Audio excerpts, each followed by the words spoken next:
될 수 있기 때문에 그렇습니다. 아담과 하와가 저지른 인간의 첫 범죄도 그 뿌리가 교만이라는 거 다 아시지 않습니까?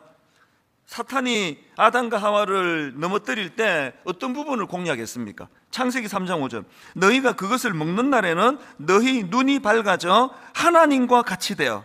이거 엄청난 교만을 부추기고 있는 거 아닙니까? 그래서 기독교 윤리학자 라인홀드 니브는 이런 말을 했습니다.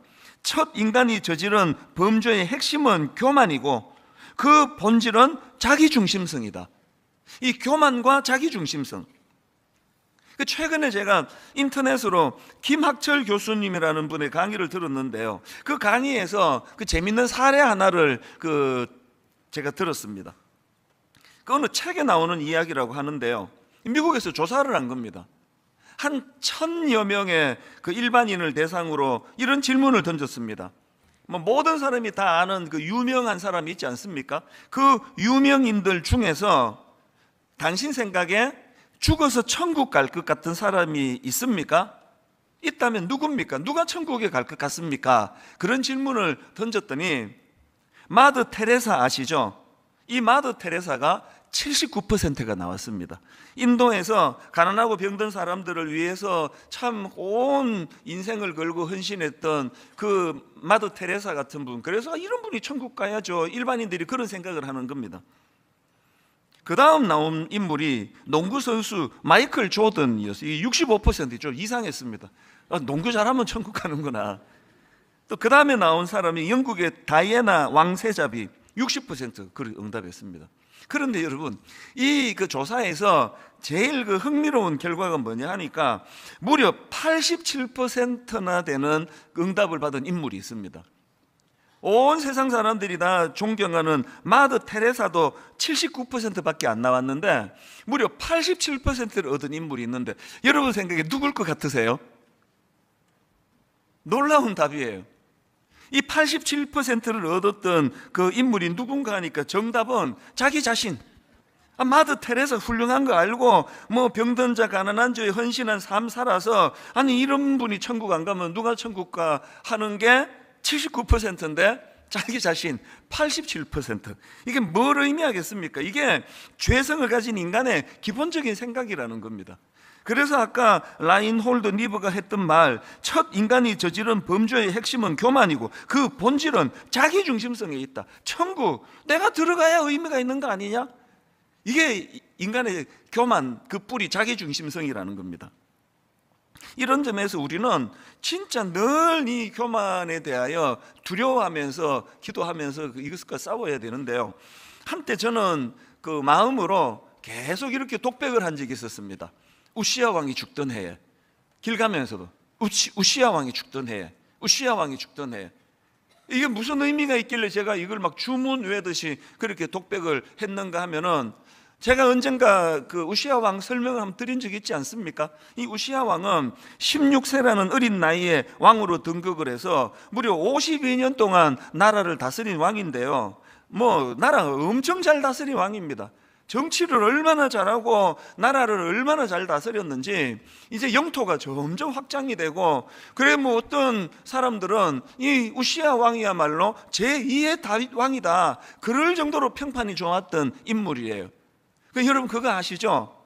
이렇게 조금만 인정을 받고 조금만 잘하면 바로 찾아오는 거 하나 있는 거, 그 교만. 이 우시야 왕은 너무나 잘 나가던 왕이었는데요, 말년에 교만이 찾아와가지고 저주를 받아서 죽은 인물입니다. 역대하 26장 16절에도 보니까 그가 강성하여짐에 그의 마음이 교만하여 악을 행하여. 저는 이 공식이 진짜 두려워요. 이 공식 원인, 그가 강성하여짐에 결과 그 마음이 교만하여 악을 행하여. 초심을 지키는 게 얼마나 어렵습니까? 그래서 제가 계속 그 독백을 한 겁니다.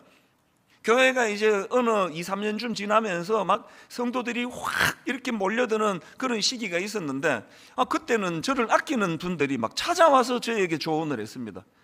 너 교만하지 마라. 너 교만해지면 안 된다. 어떤 성도님들은 목사님 초심을 지켜주세요. 그러니까 불안했나 봐요 그때 제가. 저희 어머니는 그냥 과격하게 말씀을 전화로 맨날 하셨어요. 너 교만하면 망한다. 너 교만하면 죽는다. 네가 잘나가지고 교회가 성장하고 있다고 생각하면 그거 큰일 날 생각이다. 계속 주위에서 그런 말씀들을 하시니까 제가 이제 우시야 왕이 죽던 해에, 무슨 뜻입니까? 교만하면 안 된다는 거 아닙니까? 그래서 길 가면서 어떨 때는 또 아침에 일어나가지고 혼자 독백하는 거예요. 우시야 왕이 죽던 해, 우시야 왕이 죽던 해. 그리고 뒤에 꼭 이제 사족을 붙여야지 이게 완성이 됩니다. 우시야 왕이 죽던 해, 이찬수, 너 교만하면 망한다. 너도 이렇게 된다. 제가 저보고 하는 이야기예요. 자, 한번 따라해 보시겠습니까? 우시야 왕이 죽던 해에, 우시야 왕이 죽던 해에, 여러분이 이제 여러분 다 하시라고 제가 이제 가르쳐 드리는 거예요. 그리고 한마디를 꼭 더 붙이면서 마무리 하셔야 됩니다. 교만하면 너 죽어. 나 말고 너. 교만하면 너 죽어. 이게 이제 완성이에요. 우시야 왕이 죽던 해에 이만큼 우리가 이 교만이라는 것하고는 진짜 싸워야 되는 것들이라는 겁니다. 오늘 본문을요, 이런 맥락으로 살펴보기를 원합니다. 오늘 본문에는 그 아람 왕의 군대 장관 나만이 등장하는데요, 우리 지난주에 이거 살펴보지 않았습니까? 그는 나병으로 고통당하던 사람이에요. 그래서 오늘 본문에 보면은 이제 이스라엘에 그 자기 병을 고쳐줄 엘리사라는 선지자가 있다는 소리를 듣고 이제 그를 찾아 나선 겁니다. 뭐 그냥 막 지푸라기라도 잡는 심정으로 그렇게 길을 나섰을 거라 생각합니다. 그게 오늘 본문 열왕기하 5장 9절에 나오는 말씀입니다. 나아만이 이에 말들과 병거들을 거느리고 이르러 엘리사의 집 문에 서니, 그래서 이제 엘리사 선지자가 그에게 뭐 우리로 치면 의사 선생님이 처방전을 주듯이 그에게 처방을 줘요. 그게 이제 10절입니다. 엘리사가 사자를 그에게 보내 이르되 너는 가서 요단강에 몸을 7번 씻어라. 내 살이 회복되어 깨끗하게 하리라 하는지라. 우리가 보기에 굉장히 평범한 주문 아닙니까? 이거를 듣고 여러분 막 기분 나빠지신 분 계세요? 굉장히 평이한 거 아닙니까? 그런데 이 이야기를 듣고 엘리사가 격분을 해요. 바로 그 다음 11절, 나아만이 노하여 물러가며 이르되, 또 그 다음 12절, 다메섹 강 아바나와 아르발은 이스라엘 모든 강물보다 낫지 아니하냐. 내가 거기서 몸을 씻으면 깨끗하게 되지 아니하리하고 몸을 돌려 분노하여 떠나니. 우리 같은 서민이 보기에 이게 이렇게 화낼 일이 아닌데, 그리고 이 나만 장군의 신하들이 다 말리잖아요. 그러지 마시라고. 이거 하나도 어려운 일 아닌데 왜 그러시느냐고. 왜 유독 나만은 왜 이렇게 격분을 하면서 격하게 반응하느냐. 그 답이 1절에 나와 있습니다. 1절, 우리 지난주에 살펴본 내용인데요, 아람 왕의 군대 장관 나아만은 그의 주인 앞에서 크고 존귀한 자니 이는 여호와께서 전에 그에게 아람을 구원하게 하셨습니다. 그는 큰 용사이나 나병 환자더라. 지금 나아만 장군이 갖고 있는 두 가지 빛과 그림자가 있잖아요. 앞부분에 나와 있는 그는 큰 용사예요. 존경받는 인물이에요. 그런데 그림자가 뭡니까? 나병 환자입니다. 지금 엘리사 선지자에게 뭐 때문에 찾아왔습니까? 후자 때문에 온 거 아닙니까? 아까 벌써 9절에서요, 나아만이 이에 말들과 병거를 거느리고 이르러 엘리사의 집 문에 서니, 이거부터 틀려먹은 거 아닙니까? 지금 병 고치러 가는 나병 환자 입장에서 뭘 그렇게 그냥 뭐 대동하고 막 엄청나게 화려하게 그렇게 가는 것 자체가 나만에게 있어서 그 삶의 무게중심은 나병 환자라고 하는 병을 고쳐야 되는 절박함보다는 큰 용사라는 거예요. 여기에 모든 마음이 다가 있는 거예요. 여러분, 이게 교만인 거예요. 오늘 저와 여러분이 누구나에게나 다 이 빛과 그림자가 다 있잖아요. 참 모든 사람이 부러워하고 좋아하는 그런 어떤 참 아름다운 모도 여러분 다 갖고 있습니다. 누구나. 그런가 하면은 또 누구에게도 말하지 못하는 나만의 그림자가 있잖아요. 저도 마찬가지라 그랬지 않습니까? 지금 그 문제를 가지고 고침받으러 가는데요, 나만에게는 여전히 지금 그 나병 환자로 치료받으러 가는 이거는 자기 인생이 엄청나게 크고 중요함에도 표면적으로 드러나는 건 여전히 거들먹거리기를 좋아하고, 지금 병원 가면서 막 그렇게 막 그 군사들을 대동하고 막 말을 몰고 가고 이런 것 자체가 그 나만이 갖고 있는 치명적인 약점이에요. 사실 여러분, 제가 살아보면서 깨달은 게 하나 있는데요, 높은 자리에 올라가면 올라갈수록 그에게 필요한 그 긍휼을 구하는 거더라고요. 아버지가요, 그 자기 딸한테, 자기 아들한테 긍휼히 여김을 받으면 그 집 가정교육은 끝난 겁니다. 더 이상 좋은 가정교육 없습니다. 우리 큰딸이 좀 유난히 정이 많아요. 그래서 얘는 항상 저를 좀 안쓰럽게 봐요. 그래서 뭐 어디 갔다가 와도 오면은 그냥 이거 목 이게 왜 이렇게 딱딱하냐 그러면서 막 목을 풀려고 그러고, 그리고 뭐 항상 이렇게 나갔다 오면 그 새우깡이라도 하나 사갖고 오는 건 큰딸이에요. 우리 아빠 맨날 이렇게 수고하는데. 그래서 큰딸에 대해서는 내가 별로 걱정을 안 합니다. 둘째 딸도 걱정 안 합니다. 둘째 딸도 걱정 안 하고 또 막내도 걱정 안 하는데, 지금 그냥 이제 그 긍휼 얘기를 하는 거예요. 뭐 둘째 딸도 엄청 저를 긍휼하게 보고 막내도 그렇습니다 라고 말해야 되는 이 상황을 이해해 주시리라 믿습니다. 요지는요, 아빠가 권위적이고 저 위에 있고 니들을 가르치는 입장이고 이것도 필요하지만, 아빠가 자녀들에게 긍휼히 여기면은요, 교육은 저절로 되는 겁니다. 부교육자들이 담임 목사를 불쌍히 여기면 그 교회 부흥할 수밖에 없습니다. 우리 교회가 그런 교회예요. 우리 교육자들이, 젊은 교육자들이 저를 얼마나 안쓰럽게 생각하는지 모릅니다. 그래서 그냥 이거 제가 할게요. 안 그래도 목사님 일 많은데, 목사님 너무 피곤한데 이거 우리가 하겠습니다. 진짜 그게 우리 교회예요. 그게 얼마나 감사한지 몰라요. 그래서 저도 우리 부교육자들에 대하여 참 불쌍히 여기는 마음, 긍휼히 여기는 마음으로 섬기기를 원하거든요. 이게 당연히 교회가 이래야 되는 거 아닙니까? 순장님을 순원들이 너무 안쓰럽게 생각하는 다락방은 100% 부흥합니다. 나만 이걸 모르는 거예요. 교만한 사람이 이걸 모르는 거예요. 그래서 여러분, 그 우리나라 어른들 말 아시잖아요. 아프면 그 병을 자랑하라는 옛말이 있습니다. 어릴 때 들었던 이야기예요. 아픈 걸 자랑하라는 거예요. 그래야 거기서 처방도 나오고 무슨 약초가 좋다 이런 것도 나오고, 우리로 치면 기도하게 되고.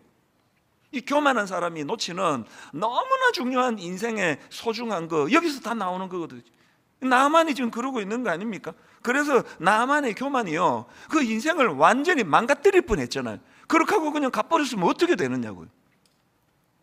제가 오늘 본문을 가만히 묵상을 하다 보니까 이 교만한 사람에게 나타나는 두 가지 증상이 있더라고요. 여러분 자신에게 한번 점검해 보세요.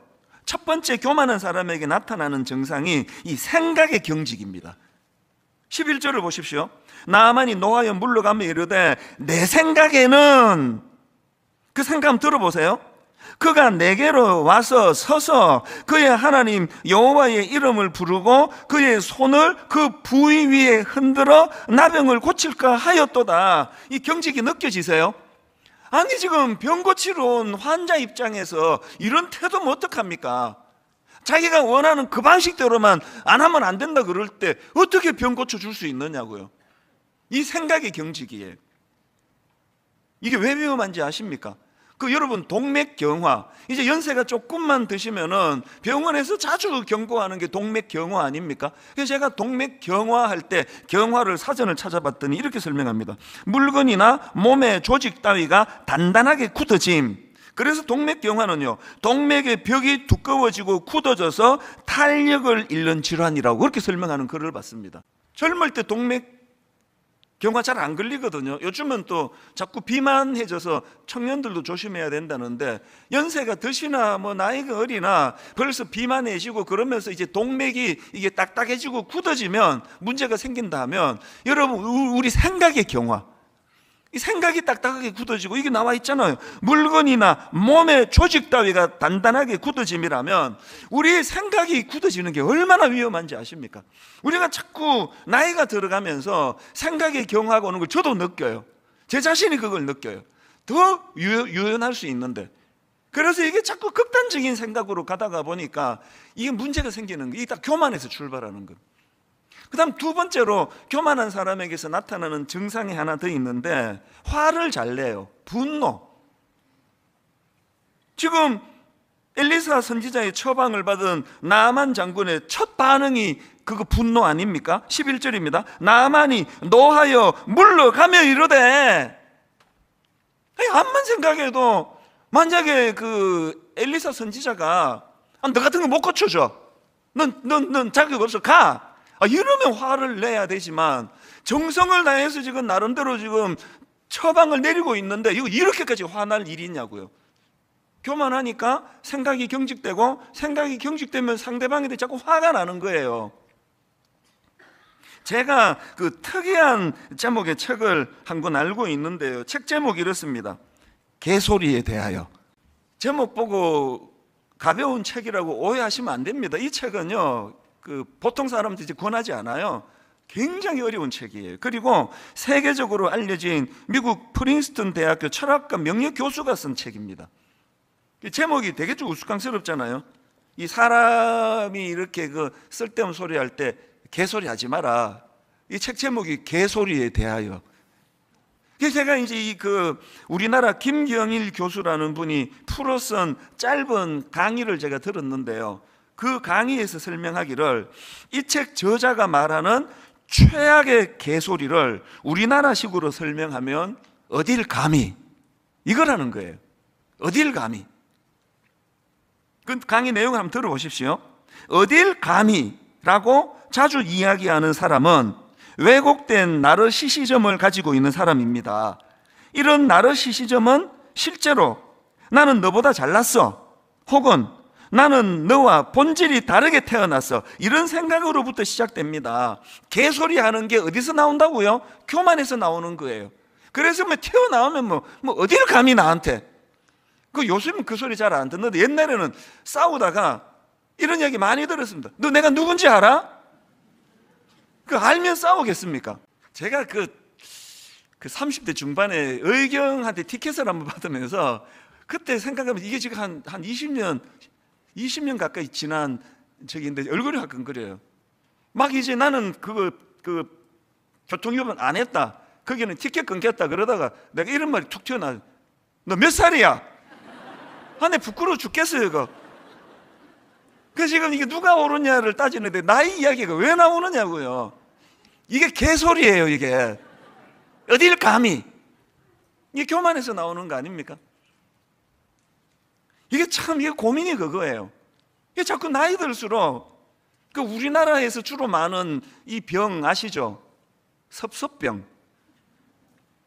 자꾸 옛날에는 없었는데 그게 워낙 이제 교양과 인격으로 억눌러서 표현은 안 해요. 어딜 감히 이런 말을 저는 안 하지만 마음에서 나와요. 어딜 감히.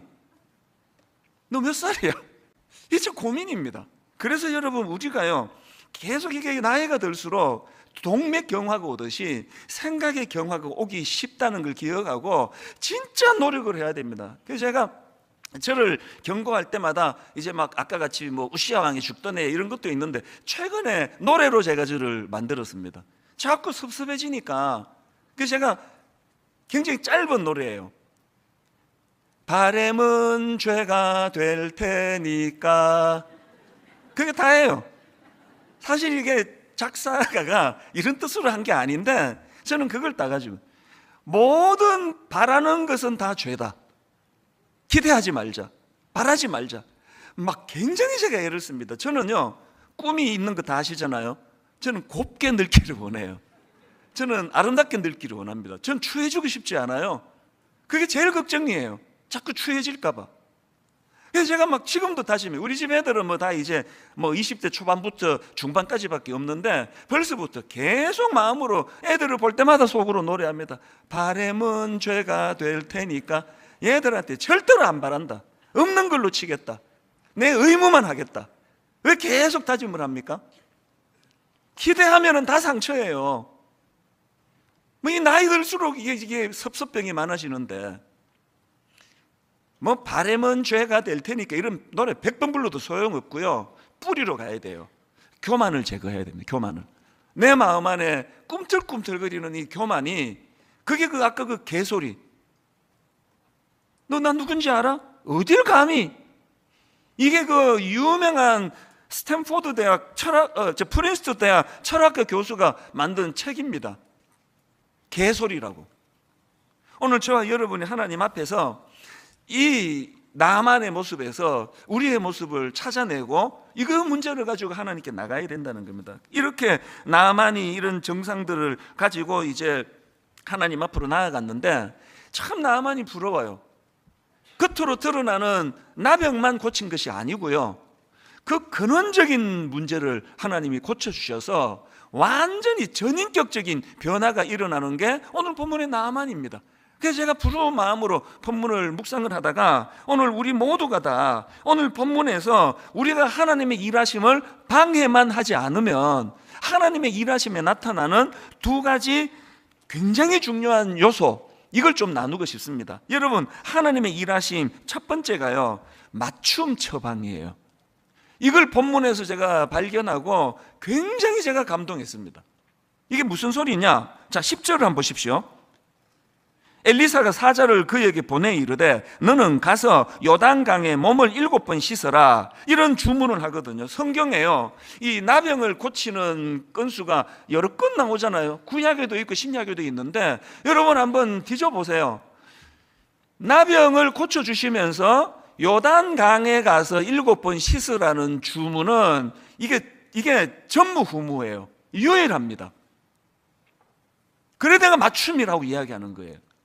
아니 왜 한 번도 이런 시도를 성경에 기록한 걸 본 적이 없는데 왜 유독 나만에게는 7번 가서 씻어라, 그것도 요단강에 가서 그렇게 명을 하실 수밖에 없었느냐? 이게 바로 나만에게 필요하기 때문이에요. 뭐가 필요합니까? 그러하여금 이 교만을 끄집어내기 위한 하나님의 맞춤 교육이라는 거예요. 그냥 뭐 나만이 원하는 대로 그냥 뭐 예수님이 하셨듯이 그냥 뭐 깨끗하게 나아라, 그래서 그 자리에서 낫게 해주는 감동을 절대로 쓰지 않는 거예요. 왜? 그러면 나만은 껍데기는 고침을 받지만 그 교만한 내면은 더 교만할 거 아닙니까? 아니 그런 치명적인 병을 안고도 이렇게 교만한데 병까지 나오면 어떻게 되겠냐고요. 하나님은 그걸 방치하지 않으신 거예요. 이거 맞춤. 제가 이 말씀을 묵상하면서 저의 지난 시간을 돌아봤습니다. 목사는 사람을 상대하지 않습니까?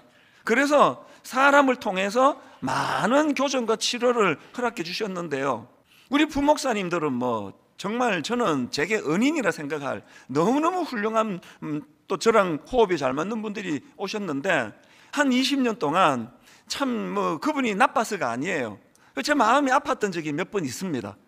그래서 내가 저 목사님을 청빙한 걸 막 후회한 적도 있고 막 너무너무 마음이 쓰라려 가지고 그렇게 그 슬럼프가 올 정도로 제 아내에게도 누군지 얘기 안 해요. 그래서 참 그분을 내가 원망한 적이 많았거든요. 지금 돌아보니까요, 하나님은 그 젊은 사역자를 제게 보내주셔서 저를 다듬어 주신 거예요. 이게 맞춤 처방입니다. 여러분 집에 그 사춘기 유난히 심하게 하는 아들이 있으면요, 이것 때문에 내가 막 죽겠어 오늘 생각을 바꾸세요. 하나님께서 그 아이를 여러분 집에 보내주셔서 여러분을 다루고 계시는 거예요. 그래서 사춘기 심하게 하는 아이, 중2병을 심하게 앓는 아이를 한 둘 이렇게 거친 집에 부모는 성자예요. 얼굴에 광채가 납니다. 부부 그렇게 고르고 골랐더니 참 골라도 내가 어떻게 이런 남자를 골라가지고, 그때 우리 엄마가 반대할 때 내가 내 눈을 찔렀지, 이런 분 계시죠? 생각을 바꾸세요. 그 남편은요, 맞춤, 아까 이렇게 말하니까 거의 공감을 안 해가지고 참 난감했지만 그래도 하겠습니다. 맞춤 처방으로 하나님이 그 사람을 보내주신 거예요. 그 아내도 마찬가지입니다. 동의 안 할 줄 알았습니다. 다락방으로 넘어갈게요. 다락방 하면은 꼭 여러분 마음을 상하게 하는 사람 한둘 배정이 돼 있다고 말씀드렸잖아요. 아무도 없으면 자기가 지금 모든 사람 앞에 그 사람이에요. 왜 다락방에 그분이 필요하다고요? 왜 하나님은 나만을 고쳐줄 때 그를 격분시키는 그 처방으로 해야 된다고요? 전인격적인 치료가 필요해서 그렇습니다. 그런가 하면은 두 번째로 하나님의 일하심 안에는요, 하나님께 집중하게 만드시는 하나님의 목표가 있습니다. 오늘 15절을 한번 보십시오. 나만이 모든 군대와 함께 하나님의 사람에게로 돌아와서 그의 앞에 서서 이르되 내가 이제 이스라엘 외에는 온 천하에 신이 없는 줄을 아나이다. 또 17절, 나아만이 이르되 그러면 청하건대 노새 2마리의 실을 흙을 당신의 종에게 주소서. 이제부터는 종이 번제물과 다른 희생제사를 여호와 외에 다른 신에게는 드리지 아니하고 다만 여호와께 드리겠나이다. 여러분 한번 생각해 보세요. 그 요단강에가 7번 씻으라는 처방을 내린 거는 사람이 내렸습니다. 엘리사 선지자가 내렸습니다. 그런데 지금 나아만이 영광을 돌려드리는 대상은 하나님이에요. 이게 하나님 처방의 궁극적인 목표예요. 엘리사에게도 선물을 가져다 주는 인간미가 없는 건 아니지만 이 나아만이 전인격적인 치료를 하고 난 다음에 그 모든 결과의 영광을 하나님께 돌려드리는 거. 오늘 여러분 한국교회 병들었다 그러잖아요. 병든 거 맞습니다. 그리고 한국교회 병들었는데요, 치료하는 유일한 대안 하나 저 알고 있거든요. 이 하나님의 마지막 이 목표를 이루어 드리는 거예요. 인간을 자꾸 찬양하고 그 인간의 영향을 받고 오늘 누가 설교하나, 오늘 담임 목사 설교하나, 이런 것들이 고쳐지고 그 담임 목사에게 집중하는 그 에너지를 여호와 하나님에게로 돌려드리는 일이 일어나는 그때 한국교회의 병은 고쳐질 줄로 믿습니다. 아까 첫 번째, 하나님께서 그 맞춤 치료를 한다는 거, 여러분 짚고 넘어가야 되겠습니다. 나아만의 변화를 제가 한번 확인해 드릴게요. 15절을 보십시오. 나아만이 모든 군대와 함께 하나님의 사람에게로 돌아와서 그의 앞에 서서 이르되 내가 이제 이스라엘 외에는 온 천하에 신이 없는 줄 아나이다. 그 다음 보세요. 청하건대, 지금 엘리사 선지자 보고 이렇게 이야기합니다. 청하건대 당신의 종에게서 예물을 받으소서. 17절에도 나와요. 나아만이 이르되 그러면 청하건대 노새 2마리의 실을 흙을 당신의 종에게 주소서. 지금 그렇게 격분하면서 날 물러보고 감히 이랬던 나아만의 태도가 어느 정도 바뀌었습니까? 엘리사 선지자 앞에 나는 당신의 종이라고. 이게 맞춤 하나님의 처방을 경험한 사람이 누리는 겁니다. 오늘 여러분 이 나아만의 2가지 요소 다 있거든요. 우리에게는 겉으로 드러나는 나병, 그게 경제적인 문제, 또 가정의 문제, 또 실질적으로 어떤 건강의 문제, 그게 하나 있고요. 그런가 하면 또 하나, 드러나지 않는 우리 내면의 문제. 분당 우리 교회는 예의 바르고 교양 있는 분이 많아서 대놓고 막 그냥 남 무시하고 교만하게 감히 나한테 이런 분 없습니다. 난 그게 참 좋아요. 근데 여러분, 이게 그냥 교양으로만 끝난다면, 내면이 드러나지 않는 내면이 교만으로 있다면 분당 우리 교회는 예수님이 가장 싫어하시는 회칠한 무덤 같은 교회예요. 계속 내면에는 교만이 꿈틀거리면서 교양으로 치장해가지고 아이고 뭐 내가 했습니까? 하나님이 하셨죠. 호호호 막 이러고 있으면 이게 회칠한 무덤이에요. 그렇기 때문에 우리는 이 나만의 겉으로 나는 나병을 고쳐달라고 기도할 때 동시에 하나님의 맞춤 처방으로 내 인격의 변화가 있기를 원합니다. 내 내면이 변화되기 원합니다. 이 꿈틀거리는 교만을 꺾어 주시기를 원합니다. 2가지가 동시에 가야 돼요. 그리고 맨 마지막에 결론으로 하나님이 하셨습니다. 하나님께 영광을 올려드립니다. 나만이 지금 드리는 고백이 그거 아닙니까? 오늘 저는 말씀의 결론을 이렇게 맺기를 원합니다. 여러분 오늘 설교 제목을 제가 나의 교만을 깨트리기 위해서는 이렇게 제가 잡았는데 답이 뭘까요? 문제 제기를 제가 설교 제목으로 했다면 오늘 나의 교만을 깨트리기 위해서는 이 설교 제목에 대한 답으로요, 답이 이렇습니다. 교만을 깨트리기 원하세요? 압도하는 하나님의 임재를 경험하셔야 돼요. 압도하는 하나님의 능력을 맛보셔야 나만처럼 교만이 치료될 수 있는 거예요. 그래서 저는 고린도전서 4장 20절 하나님의 나라는 말에 있지 아니하고 오직 능력에 있습니다. 하나님의 나라는 말에 있지 아니하고 오직 능력에 있습니다. 마지막 한 가지 포인트만 더 설명을 드릴게요. 제가 열왕기하 5장 1절을 그냥 액센트 없이 평평하게 한번 읽어드릴게요. 강조점 없이. 아람 왕의 군대 장관 나아만은 그의 주인 앞에서 크고 존귀한 자니 이는 여호와께서 전에 그에게 아람을 구원하게 하셨습니다. 그는 큰 용사에나 나병 환자더라. 이렇게 밋밋하게 읽으면 그는 큰 용사더라가 부각이 돼요. 이번에는 액센트를 넣어야 될 때를 넣어서 한번 읽어볼게요. 아람 왕의 군대 장관 나아만은 그의 주인 앞에서 크고 존귀한 자니 이는 여호와께서 전에 그에게 아람을 구원하게 하셨습니다. 그래서 그는 막 살기는 엄청 좋아졌다 그러고 문화는 점점 발전이 되고 전기차가 나오고 여러 가지 쾌적한 것들이 많이 나온다 그러는데 우리 인생은 점점 힘든 거예요. 점점 무거운 짐을 갖고 그렇게 사는 것처럼. 그래서 제가 이 글들을 읽으면서 이거 대안은 없는 건가? 이게 10대 때부터 인생이 힘들어 가지고 그냥 쭉 힘드는 거 이거 어떻게 방치할 수가 없지 않습니까? 그래서 이런 질문을 가지면서 말씀을 묵상하다가 보니까 하나님이 답을 주셨는데요, 찬양 하나를 툭 주신 겁니다. 여러분 이 찬양 다 아시죠? 나의 등 뒤에서 나를 도우시는 주. 이 찬양에서 제 답을 찾은 거예요. 그 다음 가사가 이렇지 않습니까? 나의 인생길에서 지치고 고나여 매일처럼 주저앉고 싶을 때 나를 밀어주시네. 그 2절에서 저는 답을 발견했습니다. 2절이 이렇습니다. 나의 등 뒤에서 나를 도우시는 주, 평안히 길을 갈 땐 보이지 않아도 지치고 고나여 넘어질 때면 다가와 손 내미시네. 아까 여러분 우리 인생이 그냥 어린 10대 때부터 그냥 쭉 힘들다 그랬는데 공황장애가 오고 그리고 또 살아가다 보면 우울증, 이게 감기가 아니라 마음에 이게 근육통이라고 그러는 병이 또 찾아오고 그 10대 아이가 너무 절망해서 술이 만취가 돼가지고 그 선생님 문 앞에서 기다리며 비틀거리며 기다리며 위로받지 않으면 안 되는 이런 순간이 있을 때는 이 찬양 가사를 기억해야 되는 겁니다. 평안히 길을 갈 땐 보이지 않아도 지치고 고나여 넘어질 때면 다가와 손 내미시네. 요즘에 우리 자녀들 참 예수 전하기 진짜 어렵잖아요. 어떤 면에서는 그건 정상이라 생각해요. 이 아이들이 너무 좋은 부모 만나가지고 너무나 순탄하게 그렇게 살아가면 갈수록 하나님의 존재가 별 필요 없는 거 아닙니까?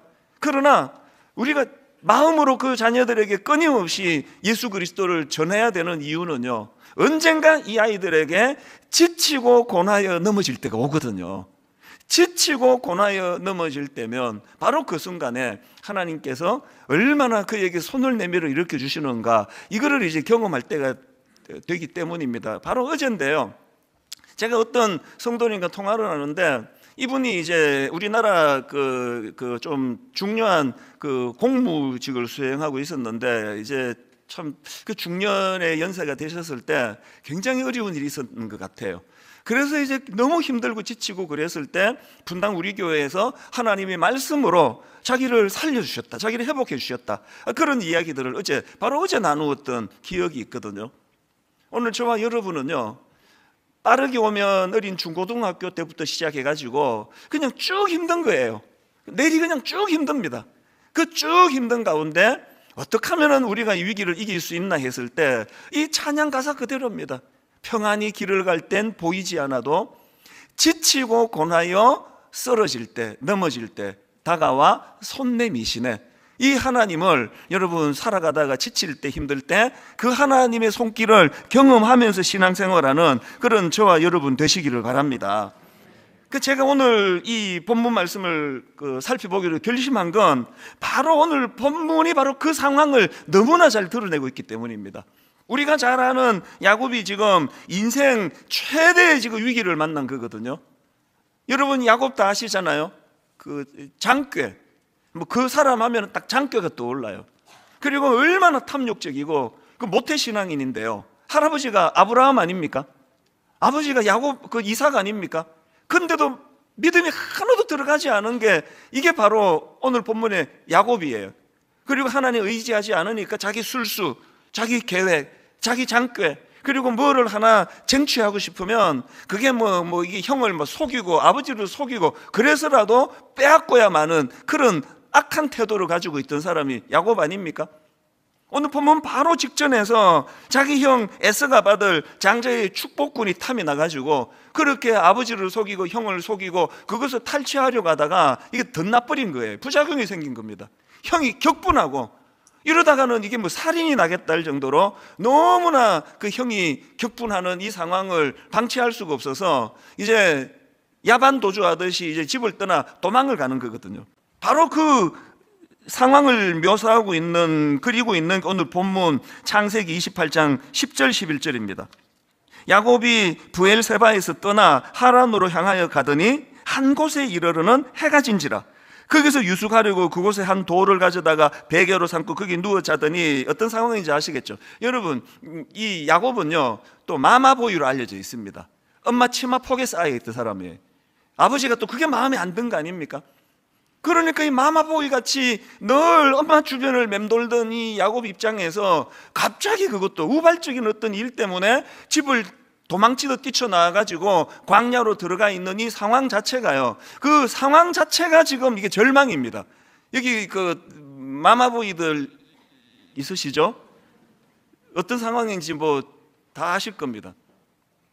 저는 여기 나오는 그 11절에 한 곳에 이르르는 해가 진지라, 이 표현이 굉장히 많은 함축적인 메시지가 있는 것 같아요. 한 곳에 이르러, 지명도 몰라요. 어딘지도 모릅니다.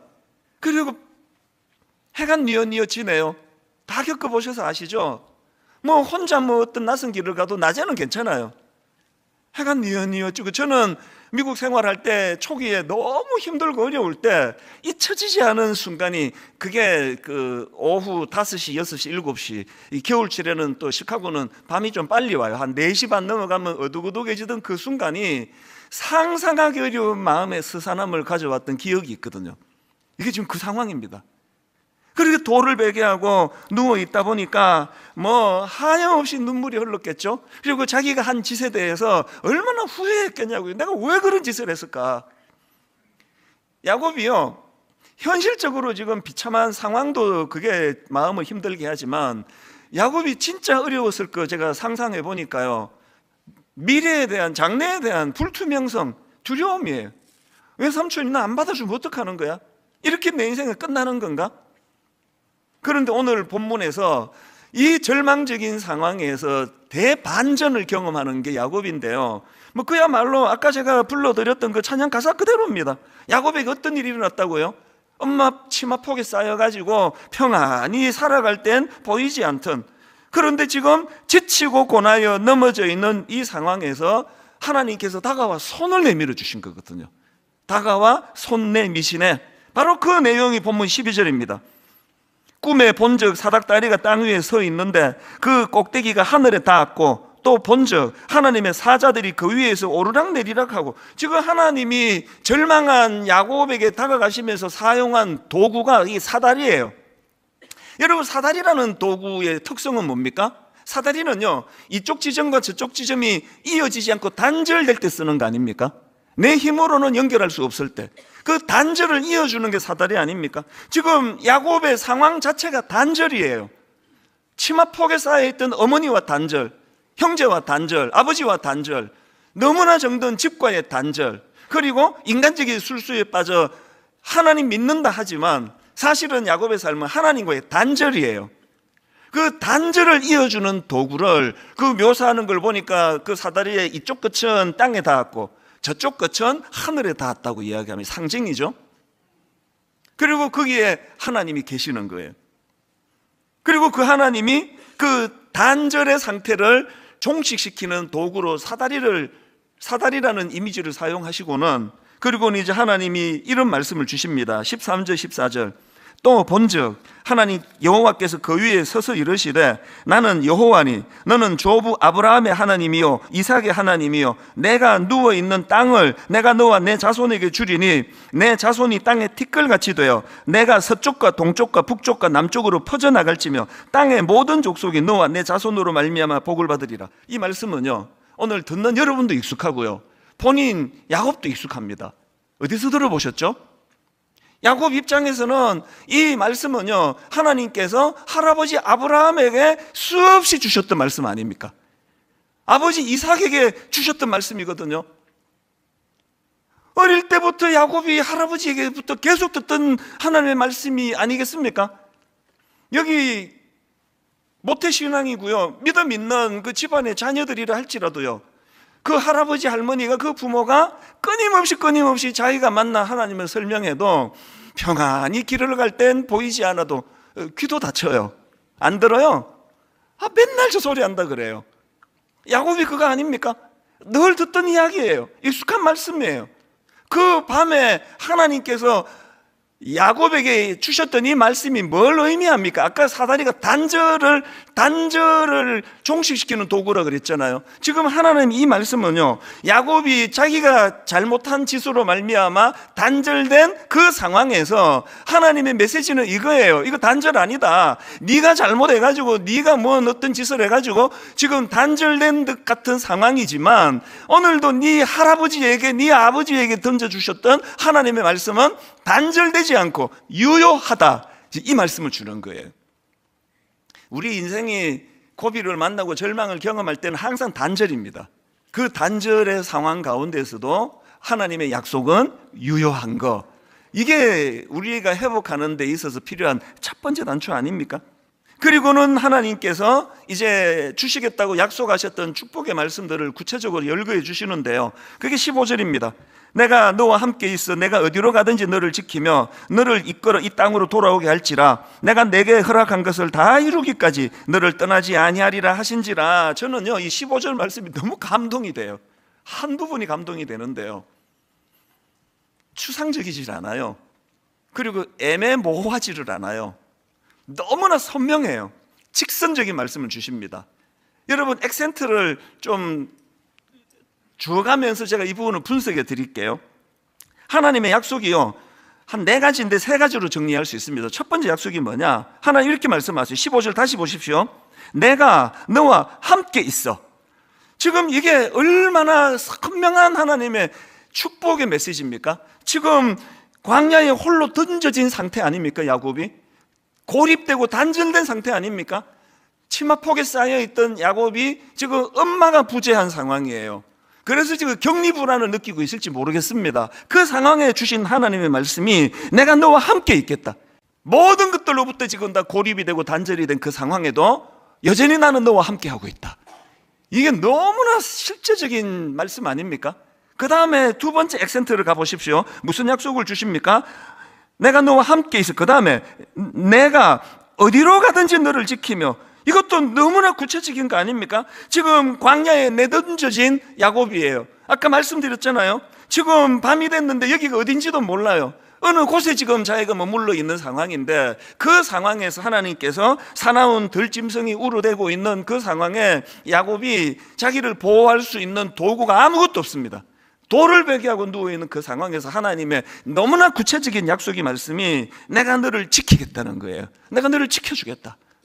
이게 애매모호한 말씀 아니지 않습니까? 하나 더 있습니다.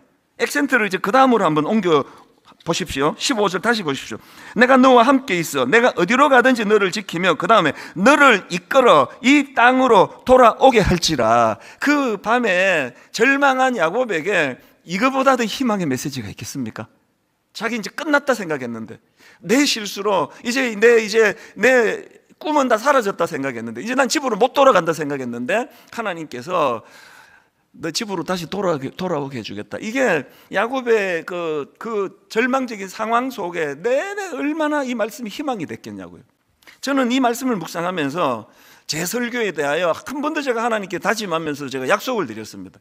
하나님, 어떤 경우라도 설교가 추상적이고 이론적이고 애매모호하고 그냥 다 복받으면 좋다는 식으로 설교하지 않기를 원합니다. 하나님, 제가 정말 정성을 다하여 하나님의 말씀을 구체적으로 증거할 때에 하나님은 수만 명이 설교 듣는 그 상황에 수만 가지 사례를 가지고 이 자리에 앉아있다 할지라도 종의 입술을 통해 선포되는 말씀이 우리 성도님들 귓가에 들려질 때는 바로 그 사람 한 사람에게 전해지는 말씀이 되기를 원합니다. 이 마음의 뜨거움이 한 주 내내 저에게 올라왔습니다. 이런 은혜를 누렸던 야곱인데요, 그래서 이제 이 하나님의 약속의 말씀으로 야곱이 치유를 경험하는데 보니까 2가지 치유를 경험했습니다. 야곱이 그 밤에 경험했던 2가지 회복이 뭐냐? 그가 경험했던 첫 번째 회복은 감격의 회복이에요. 감격의 회복.